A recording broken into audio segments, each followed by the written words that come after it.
مار دیں گے مار دیں گے مار دیں گے. ارے تو مارنا چاہے مار لے, میرا وقت نہیں ہے تو نہیں مروں گا, وقت ہے تو برابر مروں گا.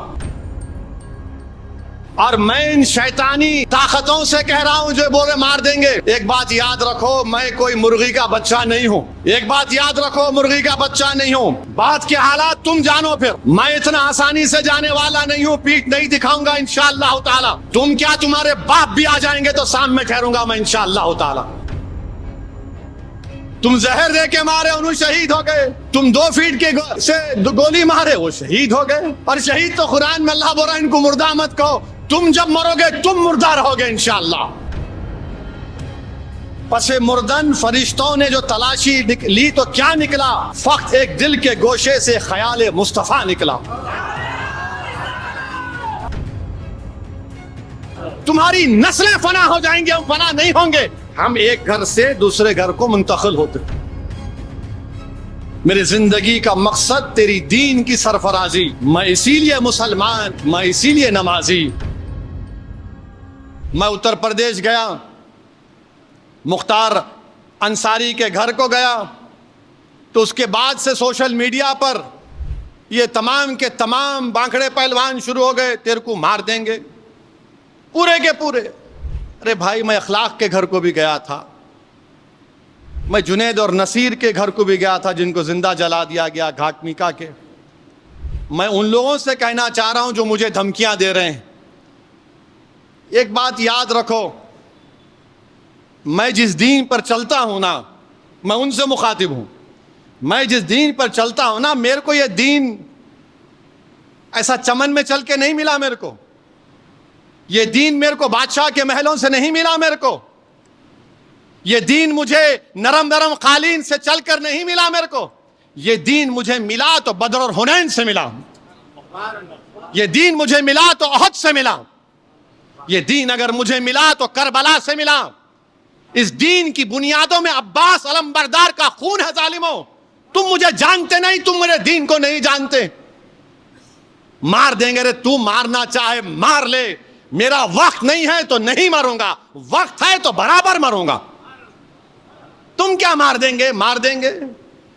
ارے ظالموں, قرآن میں اللہ لکھ رہا ہے کلو نفس ذائقۃ الموت. اور میں ان شیطانی طاقتوں سے کہہ رہا ہوں جو بولے مار دیں گے, ایک بات یاد رکھو, میں کوئی مرغی کا بچہ نہیں ہوں. ایک بات یاد رکھو, مرغی کا بچہ نہیں ہوں. بات کے حالات تم جانو. پھر میں اتنا آسانی سے جانے والا نہیں ہوں, پیٹھ نہیں دکھاؤں گا انشاءاللہ تعالی. تم کیا, تمہارے باپ بھی آ جائیں گے تو سامنے ٹھہروں گا میں انشاءاللہ تعالی. مگر یاد رکھو, مومن فنا نہیں ہوتا. مومن فنا نہیں ہوتا. اب کیسے نہیں ہوتا؟ موت کیا ہے؟ زندگی اور موت ایک حقیقت ہے نا. زندگی اور موت کے درمیان میں ایک حجاب ہے. تو ایک گھر سے دوسرے گھر کو جائیں گے آپ, تو فنا کیسے ہوئے؟ ایک گھر سے دوسرے گھر کو جا رہے آپ اور ہم, تو فنا کہاں سے ہوئے؟ تم فنا ہو جاؤ گے, ہم فنا نہیں ہوں گے انشاءاللہ تعالی. تمہاری نسلیں فنا ہو جائیں گے, ہم فنا نہیں ہوں گے. ہم ایک گھر سے دوسرے گھر کو منتقل ہوتے. مستدراک ایک حدیث کی مشہور کتاب ہے. عمر بن عبدالعزیز رضی اللہ تعالیٰ عنہ کہتے ہیں کہ آخرت کی زندگی کی تیاری کرو. مومن فنا نہیں ہوتا, وہ ایک گھر سے دوسرے گھر کو جاتا.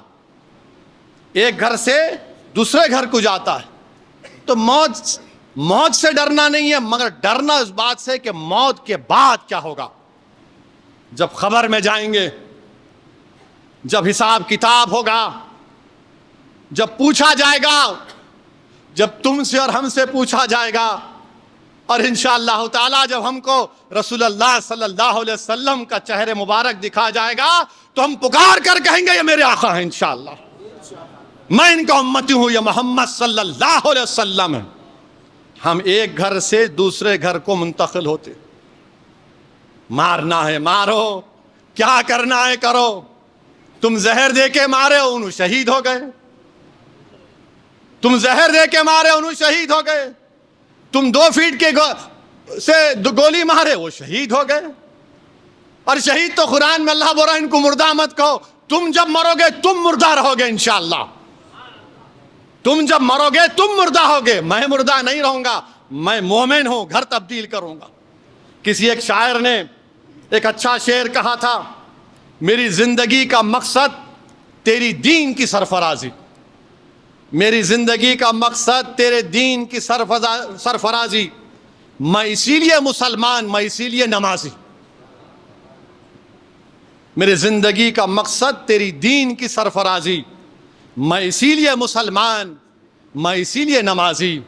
کسی ایک عاشق رسول نے بڑا اچھا کہا موت خبر کے بارے میں، کفن کے بارے میں، اب میں ان ظالموں سے کہہ رہا ہوں کہ پس مردن فرشتوں نے جو تلاشی لی تو بھلا کیا نکلا، پس مردن فرشتوں نے جو تلاشی لی تو کیا نکلا، فقط ایک دل کے گوشے سے خیال مصطفیٰ نکلا۔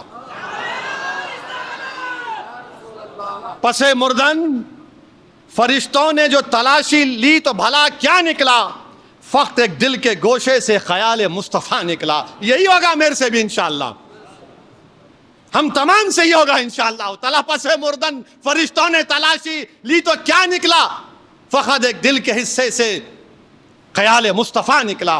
میرے بھائی، یہ ہماری پہچان ہے، اور یہ ظالم جانتے نہیں، یہ مردہ لوگ ہیں، یہ جانتے نہیں۔ ایک صحابی رسول تھے ابو سعید خثیمہ رضی اللہ تعالیٰ عنہ، ضعیف ہیں، بیٹا بدر میں شہید ہو گیا، احد کی جنگ ہے، رسول اللہ صلی اللہ علیہ وسلم کا جا کر عرض کہتے رسول اللہ صلی اللہ علیہ وسلم آپ میرے لیے دعا کریے۔ اللہ کے رسول صلی اللہ علیہ وسلم پوچھتے ہیں کیا دعا کرنا چاہیے؟ تو بولے رسول اللہ صلی اللہ علیہ وسلم دعا کریے کہ میں احد کے جہاد میں شریک ہو سکوں اور مجھے اللہ شہادت دے دے۔ اور بولتے ہیں کہ جب جنگ بدر ہو رہی تھی تو میرے اور بیٹے میں یہ بحث ہوئی کہ میں جاؤں گا، تو ہم دونوں نے ڈرا کیا، خورا کیا، بیٹے کا نام اٹھا، بیٹا شہید ہو گیا الحمدللہ۔ اور کہتے ہیں ضعیف باپ کہتا ہے رسول اللہ صلی اللہ علیہ وسلم میں نے رات میں اپنے بیٹے کو خواب میں دیکھا جنت میں، اور کہہ رہا ابا جان جلدی آؤ میں آپ کا انتظار کر رہا ہوں۔ ارے ظالموں، ہم کو اسلام ایسے ملا۔ اللہ کے رسول صلی اللہ علیہ وسلم ان کے لیے دعا کرتے ہیں، وہ شہید ہو جاتے ہیں۔ حضرت انس رضی اللہ تعالیٰ عنہ، احد کی جنگ میں ایک اور واقعہ کہ ایک صحابی رسول آ کر رسول اللہ صلی اللہ علیہ وسلم عرض کرتے ہیں رسول اللہ صلی اللہ علیہ وسلم میری صورت اچھی نہیں ہے، میرے وجود سے تھوڑا بدبو آتی، کیا اگر میں کل شہید ہو جاؤں تو اللہ کیا دے گا مجھے؟ اللہ کے رسول صلی اللہ علیہ وسلم فرماتے ہیں اگر تو جہاد میں شہید ہوگا تو اللہ تجھے جنت دے گا، تو شہادت کے اعلیٰ مقام پر پہنچے گا۔